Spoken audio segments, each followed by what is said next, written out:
ادھر پھولن دیوی اور مان سنگھ آوازوں پر کان لگائے خاموش لیٹے ہوئے تھے۔ چیخو پکار کے درمیان اب پولیس والوں کی آوازیں بھی ان کے کانوں میں آنے لگی تھی۔ دفتن گودام کے باہر قدموں کی چاپ ابھری اور کسی نے دروازے کو زور سے ٹھوکر لگائی۔ کمزور سا دروازہ ٹوٹ کر فرش پر جا گرا۔ دو پولیس والے اندر گھسے اور کچرے کے ڈھیر پر روشنی ڈالی۔ پھولن دیوی کی انگلی بے اختیار ریوالور کے ٹریگر پر پہنچ گئی۔ ٹارچ کی روشنی میں گودام کے مختلف حصوں میں پولیس والے دیکھنے لگے۔ ایک سپاہی نے زمین پر ٹھوکا اور زمین پر پڑے ہوئے کچرے کو ٹھوکر ماری۔ پھولن کا جسم بری طرح تن گیا تھا۔ اسے گودام میں چلنے والے سپاہیوں کے بوٹس کبھی کبھی نظر آ جاتے تھے۔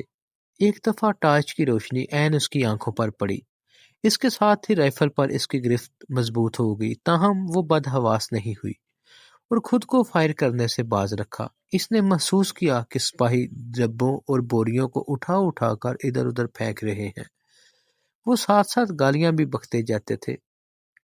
ایک دفعہ پھولن نے کوئی بھاری چیز اپنے اوپر گرتی محسوس کی۔ اس کے منہ سے بے اختیار آ نکلی۔ اس نے گھبرا کر سوچا شاید سپاہیوں نے اس کی آواز سن لی ہے، لیکن اس کی خوش قسمتی کہ وہ آواز سامان کے ڈھیر کے شور میں دب گئی۔ ایک سپاہی نے جھنجھلا کر کہا کہ اس مصیبت میں پھنس گئے، کوئی سانپ وانپ نہ نکل آئے۔ وہ بھی سانپ سے کم نہیں ہے، سپاہی نے پھولن کو گالی دی۔ پوری ناگن ہے ناگن، ناگن تو کوئی سپیرا ہی پکڑ سکتا ہے۔ ایک سپاہی باتیں کرتا ہوا عین اس جگہ کے سامنے کھڑا ہو گیا جہاں پھولن چھپی ہوئی تھی۔ اس کے بوٹ پھولن کی آنکھوں سے 1.5 فٹ کے فاصلے پر تھے۔ وہ پھولن کے اوپر پڑے ہوئے ڈبے اور کچرے کو ادھر ادھر پھینکنے لگا۔ پھولن نے سوچا کہ اب وہ بوریوں کو اٹھا کر دیکھ کر سمجھ جائے گا کہ نیچے کون موجود ہے۔ اسی اثنا میں غالباً دوسرا سپاہی فارغ ہو چکا تھا۔ اس نے آواز لگائی اور کہا وہاں پر چوہوں کے سوا کچھ نہیں ہے۔ باہر کسی نے آواز لگائی وقت ضائع نہ کرو، اگر کچھ نہیں ہے تو باہر آ جاؤ۔ جو سپاہی پھولن دیوی کے اوپر کچرا اٹھا رہا تھا اس نے اپنا ہاتھ روک لیا۔ بولا ساری گرد ناک میں گھستی جا رہی ہے۔ اچانک اس نے بوریوں کے ڈھیر میں ٹھوکر لگائی جو پھولن کی پسلیوں میں لگی۔ وہ غیر شعوری طور پر پرے سے رک گئی۔ سپاہی ٹھوکر لگانے کے فوراً بعد دروازے کی طرف مڑ گیا، ورنہ وہ ضرور بوریوں کے نیچے ہونے والی حرکت دیکھ لیتا۔ دونوں سپاہی ڈبوں کو ٹھوکریں مارتے ہوئے باہر نکل گئے۔ پھولن دیوی اور مان سنگھ ان کی نظروں میں آنے سے بچ گئے تھے۔ سپاہیوں کے جانے کے بعد وہ بھی خاموش لیٹے رہے۔ انہوں نے نہ تو کوئی بات کی اور نہ ہی کوئی حرکت۔ گاؤں میں رات گئے تک تلاش کا سلسلہ جاری رہا۔ بستی کے تمام باشندے گلیوں میں پڑے تھے۔ ان میں سے بہت سو کو رات کا کھانا بھی نصیب نہیں ہوا تھا۔ بچے روتے روتے سو گئے اور بڑوں نے بھی گلیوں میں بستر لگا لیا۔ یہی مناسب معلوم ہوتا ہے کہ بالادین کا حال بتا دیا جائے۔ جب وہ ایس پی باجپائی کو چکمہ دے کر باہر نکلا تو قریب ہی اسے گھوڑوں کی باڑ دکھائی دی۔ اس وقت اسے چھپنے کے لیے اس سے بہتر کوئی جگہ نظر نہیں آئی۔ وہ تیزی سے اس تنگ سی باڑ میں گھس گیا۔ گھوڑوں نے جب کسی غیر کو اپنے بیچ دیکھا تو گھبرائے اور ہلکا سا شور کیا۔ تھوڑی دیر میں وہ اس اجنبی سے مایوس ہو گئے اور خاموش ہو گئے۔ بعد میں اس نے بتایا کہ کئی پولیس والے باڑ کے پاس سے گزرے لیکن کسی کو اندر جھانکنے کا خیال نہیں آیا۔ نصف رات کے قریب گاؤں کے زیادہ تر لوگ گلیوں میں سو گئے۔ پولیس والے بھی تھک چکے تھے۔ ایس پی باجپائی سخت مایوس ہو چکا تھا۔ اسے یقین ہو گیا تھا کہ اطلاع دینے والے نے غلط بیانی سے کام لیا تھا اور لوگوں کو ڈانٹتے ڈانٹتے اس کی آواز بھی بیٹھ گئی تھی۔ نصف رات کے بعد بالادین نے ہری کشن سے پھولن دیوی کے بارے میں پوچھا اور چھپتا ہوا گودام میں پہنچ گیا۔ اسے زندہ دیکھ کر پھولن دیوی کو بہت خوشی ہوئی۔ تینوں نے فیصلہ کیا کہ انہیں رات کی تاریکی میں ہی یہاں سے نکل جانا چاہیے۔ پھولن دیوی نے مان سنگھ سے کہا وہ اپنی کوئی نشانی یہاں چھوڑ کر جانا چاہتی ہے۔ نشانی؟ مان سنگھ نے حیرانی سے پوچھا، کیسی نشانی؟ پولیس کو یہ پتہ چلنا چاہیے کہ میں اسی گاؤں میں موجود تھی، پھولن نے کہا۔ ان کتوں کو پتا ہو کہ پھولن دیوی کو پکڑنا اتنا آسان نہیں ہے۔ مان سنگھ نے گودام سے ایک گتے کا ٹکڑا لیا اور اس پر کوئلے سے یہ عبارت تحریر کر دی،